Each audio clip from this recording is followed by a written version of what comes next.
Os anos 80 e 90 foram marcados por filmes de ação brucutu. Stallone, Schwarzenegger, Van Damme, Chuck Norris e mais uma lista interminável de bombadões sanguinários. Nesses últimos tempos aconteceu um revival de filmes de ação. Talvez o carro-chefe dessa nova leva de filmes seja o John Wick. Afinal, são bons filmes e convenhamos que é difícil alguém não gostar do Keanu Reeves. Mas outra coisa que se fortaleceu nessa última década foram filmes de ação protagonizados por mulheres fortes. Não faz muito tempo que eu assisti Atômica, protagonizada pela Charlize Theron, e inclusive a atuação dela deu muito o que falar. Ela foi super elogiada pelas cenas de ação, pelo condicionamento físico e tudo mais.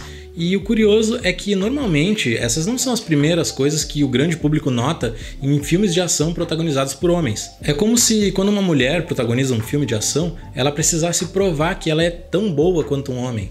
E em meio a toda essa discussão, eu me deparei com o filme Kate. Who are you?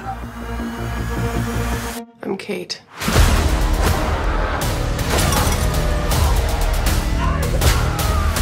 O filme conta a história de uma mulher chamada Kate, quem diria, uma assassina profissional interpretada pela Mary Elizabeth Winstead, que foi treinada desde criança pelo Varric, o personagem do grande Woody Harrelson, que é uma espécie de tutor dela. A trama se desenrola quando a Kate é envenenada. A partir daí ela corre contra o tempo em busca de vingança e no caminho acaba formando um elo com a Annie, cujo pai foi assassinado pela própria Kate alguns meses atrás. Já na sinopse, a gente tem algumas impressões negativas. Essa história de assassino profissional, treinado desde criança em busca de vingança, parece uma reciclagem de muitas coisas que surgiram ultimamente. Esses tempos eu assisti um filme chamado Jolt, que é outro filme de ação protagonizado por uma mulher no papel de uma badass, e a premissa do Kate é extremamente parecida com a do Jolt. Uma mulher forte, enganada por homens, busca vingança, muitos corpos pelo caminho, etc. Só tem um detalhe, eu não gosto muito de dizer tal filme é ruim, porque tem muitos aspectos a se levar em conta, tem questões de gosto, questões de público, às vezes um filme que eu considero ruim pode ser considerado bom para outra pessoa, etc. Mas Jolt é ruim. Nossa, na verdade eu achei esse filme tão ruim que eu tava pronto para parar o filme na metade e desistir de assistir, mas eu continuei assistindo porque eu não tava acreditando naquilo que eu tava vendo. Eu tive que assistir até o final, o que não adiantou, porque quando eu cheguei no final eu tava acreditando menos ainda. Mas o que o Kate tem de diferente? Para começar, o que salta o olho logo de cara é a estética. Alguns filmes contemporâneos têm uma mania de usar uma iluminação assim. Isso é porque toda fotografia que traz luzes diferentes do que os nossos olhos estão acostumados parece uma fotografia bem feita. Parece, mas muitas vezes não é.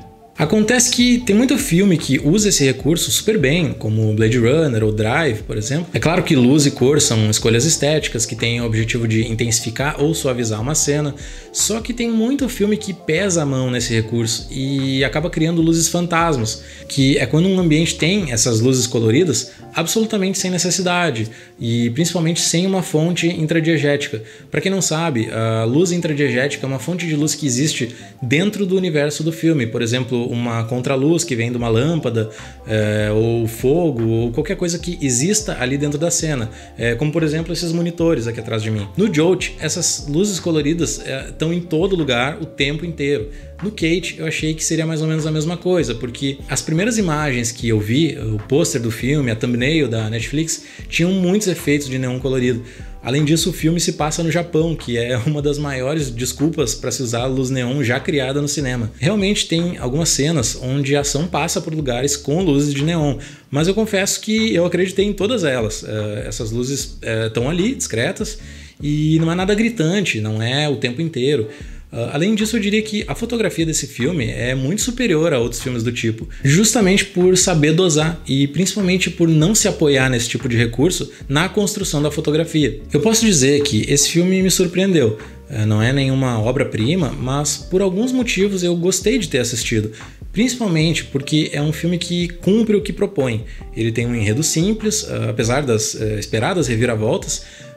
Tem ótimas cenas de ação e coreografias de luta muito boas. Tem uma ótima atuação da Mary Elizabeth Winstead e usa uns elementos narrativos bem criativos para um blockbuster de ação. Inclusive, uma das coisas que me chamou mais a atenção no filme foi a ótima utilização do tempo. As cenas de pancadaria são muito bem montadas, né, com planos bem feitos. não tem aquele monte de cortes horrorosos no estilo Busca Implacável, né, que não dá pra ver nada. Mas não é só o tempo nas cenas de ação que se destacou pra mim. O tempo dramático é bem utilizado, os diálogos são simples, são fáceis de convencer e as reações de cada personagem são condizentes com a situação em que eles estão. E a utilização de planos mais longos, quando são necessários, deixa isso bem claro. O diretor e o montador sabiam o que estavam fazendo quando construíram essas cenas, tanto as de ação quanto as mais emocionais. E isso fica muito claro quando o filme está perto do final. A protagonista descobre umas coisas importantes, eu não vou dar spoilers, mas quem assistiu sabe qual é a cena e quem ainda não assistiu vai entender quando chegar lá. Além de tudo que eu destaquei até aqui, talvez a conquista mais importante desse filme seja o fortalecimento desse novo protagonismo feminino, uma mulher em papel de destaque em um filme de ação, sem ser objetificada. Claro que isso não é nenhuma exclusividade dessa nossa década. O Alien é um ótimo exemplo disso. É claro que um filme não se torna automaticamente bom só por trazer uma mulher como protagonista. O Jolt foi um caso claro para mim. Foi um filme que, aos meus olhos, deu errado por uma série de fatores. Mas tem uma questão que não saiu da minha cabeça. Desde que eu assisti alguns desses filmes, a principal crítica que eu vejo por aí é pelo fato deles terem temas e enredos parecidos. Mas será que isso é coincidência?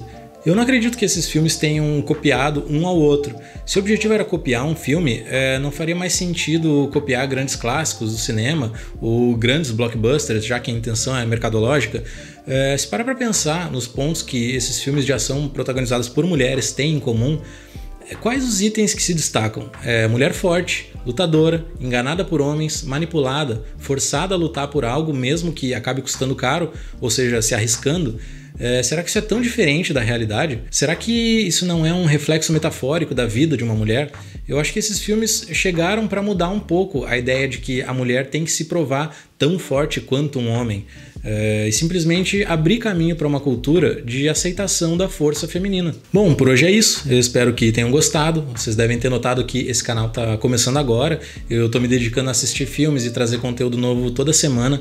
Então, se vocês assistiram até aqui, não deixa de dar uma força, se inscrever no canal para não perder os próximos vídeos e tudo mais. E até a próxima. Valeu!